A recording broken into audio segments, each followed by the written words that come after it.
तो आप इस चीज़ को समझिए, सिर्फ एक चीज़ पर ध्यान लगाए, वो है इम्परमानेंस। कोई भी चीज़ परमानेंट नहीं है और उससे हर प्रकार का ज्ञान आपके शरीर में उतर सकता है।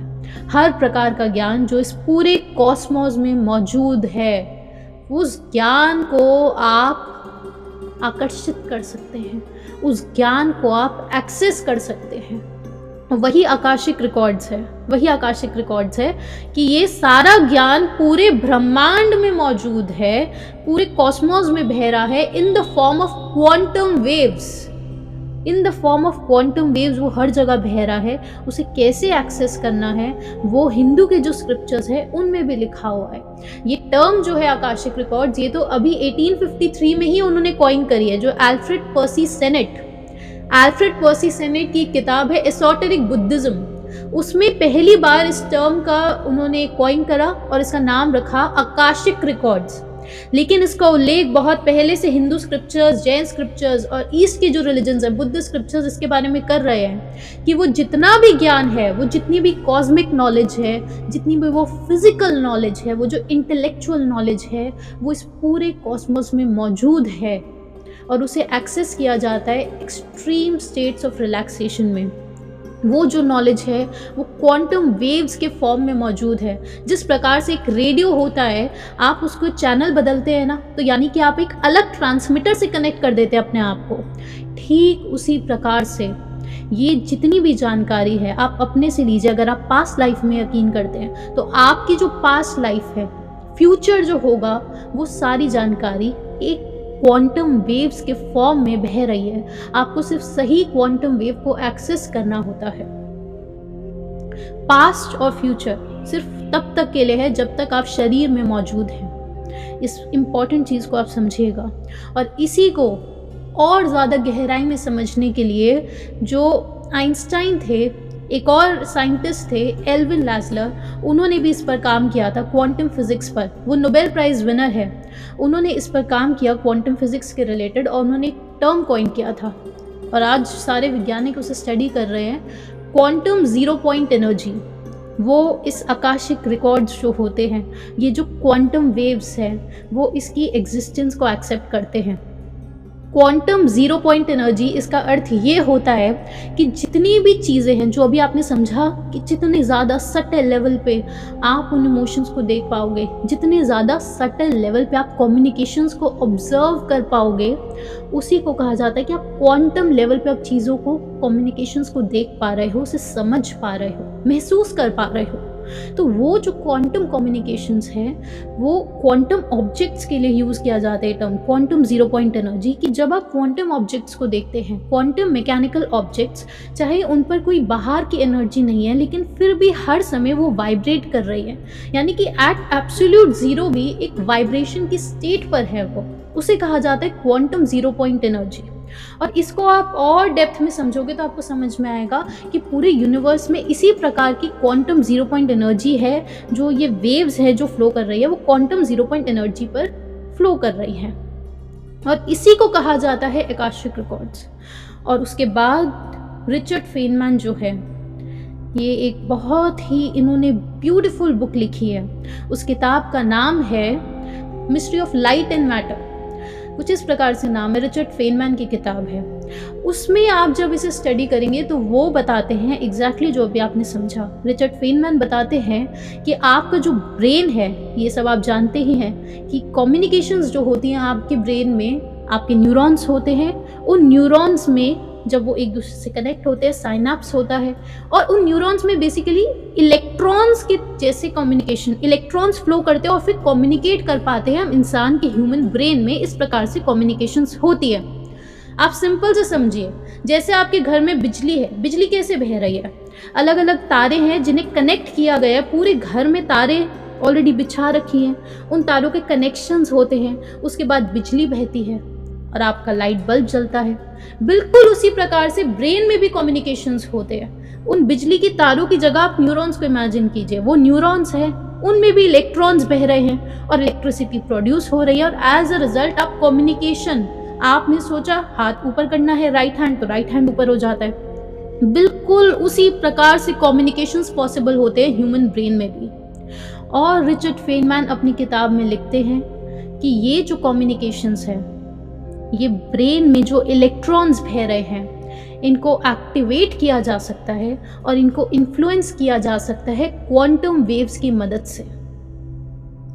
यानी कि ये जो पूरा कॉस्मोस है, इसमें जो क्वांटम वेव्स हैं, ये जो अलग अलग क्वांटम वेव्स में क्या है, जानकारियाँ हैं, अलग अलग आइडियाज़ हैं, अलग अलग इंस्पिरेशंस हैं। वो जो इंस्पिरेशंस, वो जो आइडियाज़, वो जो वेव्स हैं, वो आपके ब्रेन में जो इलेक्ट्रॉन्स बह रहे हैं उनको इन्फ्लुएंस कर सकती है।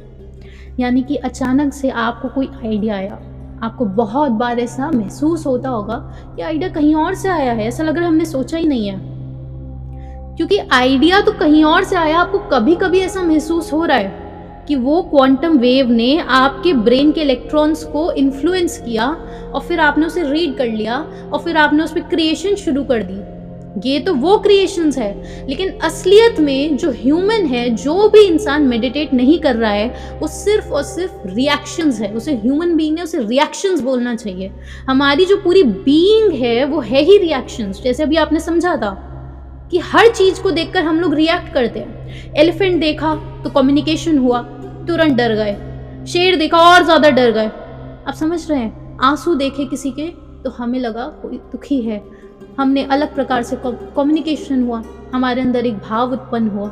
जैसे ये फिजिकल चीज़ें आपने देखा आँखों से, बिल्कुल वैसे ही क्वांटम वेव्स हर समय आपका ब्रेन जो है वो रिसीव कर रहा होता है और आप उस पर रिएक्ट कर रहे हो, उस पर रिएक्ट कर रहे हो। और ऐसे ही ये प्लानिटरी मूवमेंट्स आपको हर समय रिएक्टिव बीइंग बना के रखी हुई है। लेकिन जब आप खुद में इतना ज़्यादा सिमट जाते हैं, इनफैक्ट ये जो इनोवेशंस का मैंने आपको कहा कि आइडियाज़ है इन क्वांटम वेव्स में, बिल्कुल वही उसी चीज़ के ऊपर डोरोथी थॉमस और विलियम ऑकबर्न, आप ये नाम लिखना चाहें तो लिख लीजिए, डोरोथी थॉमस और विलियम ऑकबर्न, इन्होंने एक पेपर भी पब्लिश करा है। और उस पेपर का कुछ इस प्रकार से नाम था कि साइमल्टेनियस इन्वेंशंस करके है, सोशल एवोल्यूशन साइमल्टेनियस इन्वेंशंस। उसमें वो बताते हैं कि 148 इंस्टेंसेस ऑफ साइमल्टेनियस इन्वेंशंस, यानी कि बहुत सारे लोग हैं जो दुनिया के अलग अलग कोनों में बैठे हुए हैं, और ऐसे 148 इंस्टेंसेस थे कि बहुत सारे लोग जो दुनिया के अलग अलग कोनों में बैठे हुए हैं, उन्होंने एक ही समय पर उस पेटेंट के लिए अप्लाई करा है। उन्होंने एक ही समय पर ये अप्लाई करा है कि हमने इन्वेंशन करी है। ऐसा कैसे हो सकता है कि अलग अलग जगहों पर लोग बैठे एक ही दिन पे बोल रहे हैं हमने इन्वेंशन कर दिया, उनका कोई कनेक्शन नहीं है एक दूसरे से? तो क्या वो कॉस्मिक वेव्स, जो क्वांटम वेव्स हैं, वो क्वांटम वेव्स क्या उन्होंने इन सारे लोगों के एक साथ ब्रेन में बह रहे इलेक्ट्रॉन्स को इन्फ्लुएंस किया था, जैसे रिचर्ड फेनमैन लिख रहे हैं? आप समझिएगा, इस चीज़ को स्टडी कीजिएगा। और एक और दिशा दिख रही होगी जो हमने पहले भी लेक्चर्स में डिस्कस किया था, रूपर्ट शेल्ड्रिक जो कहते हैं मॉर्फिक रेजोनेंस, ये ठीक वही बात चल रही है, मॉर्फिक रेजोनेंस रूपर्ट शेल्ड्रिक की। और आप ये भी समझिए कि ये हिंदू स्क्रिप्चर्स में बहुत पहले से लिखा हुआ है। नारद मुनि जो है, कहा जाता है कि वो इस प्रकार की ट्रांसेंडेंटल नॉलेज को एक्सेस कर सकते थे, वो इस प्रकार की ट्रांसेंडेंटल नॉलेज को एक्सट्रैक्ट कर सकते थे। और ये आकाशिक रिकॉर्ड्स, आकाश ये शब्द इस्तेमाल किया हुआ है हिंदू के सारे जो स्क्रिप्चर्स हैं, आकाश शब्द की एक ईथर है, ईथर जिसे वो लोग बोलते हैं, यानी आकाश, यानी कि वहाँ पर ये सारी नॉलेज, ये सारी इंटेलेक्चुअल नॉलेज, ये सारी इंटेलेक्चुअल इंफॉर्मेशन एग्जिस्ट करती है, ऐसा उनमें लिखा हुआ है। यहाँ तक कि इजिप्टियन डेटी जो है, जिनको थॉथ, उनकी बहुत फेमस इजिप्टियन डेटी है थॉथ, कहा जाता है कि उन्होंने 40 किताबें लिखी है, जिसमें से एक थी emerald tablet, book of Thoth, ये आपने सुना होगा। तो ये बहुत बड़े डेटी भी है और फिलोसोफर भी है। डेटी क्योंकि इतने इंटेलिजेंट थे वो थॉथ कि उन्हें डेटी का दर्जा दिया गया इजिप्ट में। तो कहा जाता है कि वो भी इसी प्रकार की ट्रांसेंडेंटल नॉलेज को एक्सेस कर सकते थे, इस प्रकार की कॉस्मिक इंफॉर्मेशन को, ये इंटेलेक्चुअल फील्ड है ऐसे समझिए, उसे एक्सेस कर सकते थे। और ये भी समझिएगा कि ये जो सारी फील्ड्स हैं, इनको सिर्फ और सिर्फ एक ही स्टेट में एक्सेस किया जा सकता है, वो है एक्सट्रीम रिलैक्सेशन की स्टेट्स। एक्सट्रीम रिलैक्सेशन की स्टेट्स में इनको एक्सेस किया जा सकता है। यहाँ तक कि जब आप अपनी पास्ट लाइफ के बारे में समझ रहे हैं, यहाँ तक कि जब आप प्रिडिक्शंस कर रहे हैं, जैसे आपने बाबा वेंगा के बारे में सुना होगा, और साथ ही में नॉस्ट्रेडम जो है वो सबसे फेमस है। जब भी आप प्रिडिक्शंस को देखेंगे तो क्या वो लोग इसी आकाशिक रिकॉर्ड्स को एक्सेस कर पा रहे थे? नॉस्ट्रेडम का नाम बहुत फेमस है, बाबा वेंगा बहुत फेमस है।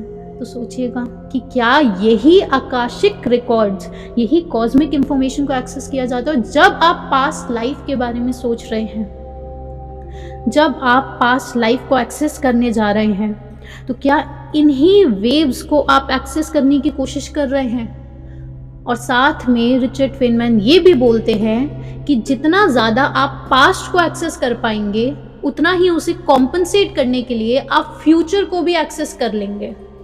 जितना पास्ट को एक्सेस करेंगे उतना ही फ्यूचर को भी एक्सेस कर लेंगे। और ठीक ऐसा जाति स्मरण ज्ञान जब आप जैन का पढ़ेंगे तो वहाँ पर भी एग्जैक्टली यही चीज़ मेंशन्ड है, एग्जैक्टली यही लिखा हुआ है कि जितना पास्ट आपको दिख जाएगा उतना आपको फ्यूचर भी दिखने लग जाता है। और इससे भी ज़्यादा आप समझिए, सारी टेक्स्ट में सब कुछ मौजूद है, पहले से मौजूद। इनफैक्ट ये जो बात मैंने कही है कि आपको कहीं से आइडिया आता है, कहीं से सेंस ऑफ रियलाइजेशन होती है, उसको कबाला टीचिंग्स में कहा जाता है कोखमा, कि एक सडन रियलाइजेशन हुआ, जैसे ब्रेन एक स्पार्क्स आया। उस कोखमा के बारे में बहुत सारी चीज़ें कबाला टीचिंग्स बताती है। और अगर आप जैन स्क्रिप्चर्स को बहुत डेप्थ में स्टडी करेंगे तब आपको एक बहुत इंटरेस्टिंग बात वहाँ पे मिलेगी। वो कहते हैं कि जितने भी चक्रवर्ती हुए हैं, जितने भी वासुदेव हुए हैं, जैसे श्री कृष्ण, तो वो लिखते हैं जितने भी अवतार हुए हैं, वो कहते हैं कि अब उनमें ये मोटिवेशन कहाँ से आ रहा है। राजा जनक का प्रश्न पूछते हैं, उनमें वो मोटिवेशन कहाँ से आ रहा है कि अभी भी मुझे राज्य को संभालना है, क्योंकि वो तो अब उन्हें तो दीक्षा लेनी चाहिए थी, उन्हें तो सब कुछ सारा ज्ञान था, तो उन्होंने दीक्षा क्यों नहीं ली।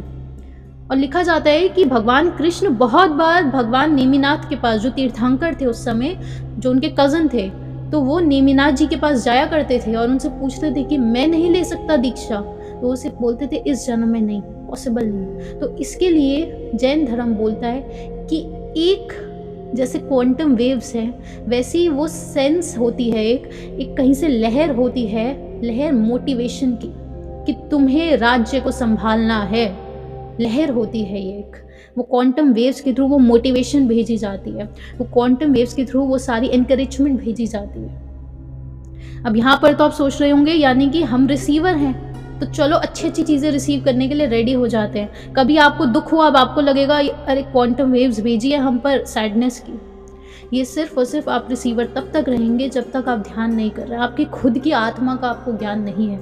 आत्मा रिसीव नहीं कर रही है, आत्मा रिसीव नहीं कर रही है। आप जितना ज़्यादा ध्यान करते जाएंगे, जितना ज़्यादा आपका फोकस, आपका कॉन्फिडेंस बिल्ड होता जाएगा, जितना ज़्यादा कंसोलिडेट हो जाएगी चीज़ें आपके लिए, आप समझिए उस समय पर आप एक ट्रांसमीटर बन जाते हैं।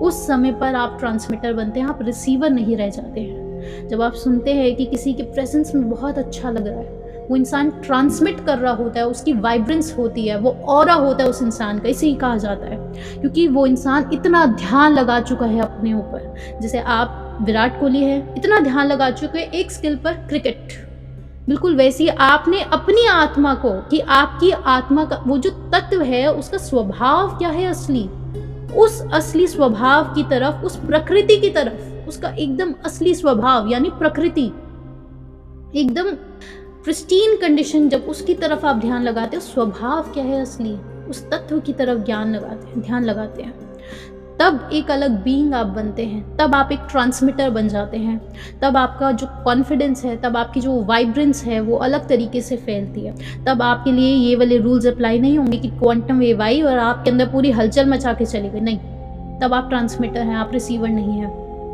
और तब आपका ध्यान जाता है एक तरफ कि कैसे इन क्वांटम वेव्स को अब मैं एक्सेस कर सकता हूँ। अगर मुझे पास्ट लाइफ सोचनी है तो कैसे उसे मैं एक्सेस कर सकता हूँ, अगर मुझे प्रेडिक्शंस फ्यूचर पर ध्यान लगाना है, कैसे मैं उस सही क्वांटम वेव को आपको एक्सेस करना है, वो कैसे एक्सेस कर सकते हैं। और ऐसे समझिए ये सारी क्वांटम वेव्स एग्जिस्ट करती है, वो बस आपका ध्यान मांग रही है, आपका अटेंशन मांग रही है। अटेंशन तो दो, आप उन्हें एक्सेस कर लेंगे। तो अटेंशन यानी ध्यान लगाना है उस पर।